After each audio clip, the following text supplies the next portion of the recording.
ഏതൊരു മഹാഭാവിക്കും വിശുദ്ധനാകാം. അത് നമ്മളെ പഠിപ്പിച്ച ഒരു ജീവിതമാണ് വിശുദ്ധ അഗസ്റ്റിൻ്റെ ജീവിതം. ഈ തിരുനാൾ ആഘോഷിക്കുമ്പോൾ നമ്മൾ ധ്യാനവിഷയമാക്കേണ്ട ഒരു കാര്യം, നമ്മുടെ പാസ്റ്റുകൾ കർത്താവിന് പ്രധാനപ്പെട്ടതല്ല.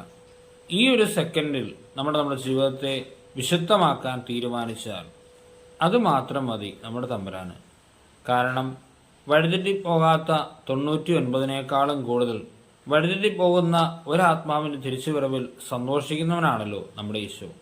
ഇന്നലെ വരെ നമ്മൾ എങ്ങനെ ജീവിച്ചു എന്നുള്ളതല്ല ഈശോയ്ക്ക് പ്രധാനപ്പെട്ടത്. ഇന്നു മുതൽ നമ്മളൊരു പുതിയ ജീവിതം നയിക്കാൻ തുടങ്ങുകയാണെങ്കിൽ അത് മാത്രം മതി നമ്മുടെ ഈശോയ്ക്ക്. ഈശോയോടുള്ള വലിയ സ്നേഹമാണ് അഗസ്റ്റിനെ വിശുദ്ധനാക്കിയത്. അഗസ്റ്റിൻ എഴുതുന്നുണ്ടല്ലോ, നിത്യസനാതന സൗന്ദര്യമേ, നിന്നെ അറിയുവാൻ ഞാൻ എത്രയോ വൈകി. നിന്നിൽ വിലയം പ്രാപിക്കുന്നവരെ എൻ്റെ ആത്മാവ് സ്വസ്ഥമാവുകയില്ല. നമ്മുടെയും സമാധാനവും സ്വസ്ഥതയും തമ്പുരാനിലാണ്. ആ ഒരു ബോധ്യം നമുക്കുണ്ടാവട്ടെ. നമ്മുടെ കർത്താവിശ്വമിശിഹയുടെ കൃപയും പിതാവായ ദൈവത്തിൻ്റെ സ്നേഹവും പരിശുദ്ധരുടെ സഹവാസവും നമ്മെല്ലാവരുടെയും കൂടെ ഉണ്ടായിരിക്കട്ടെ, ഇപ്പോഴും എപ്പോഴും എന്നേക്കും. ആമേൻ.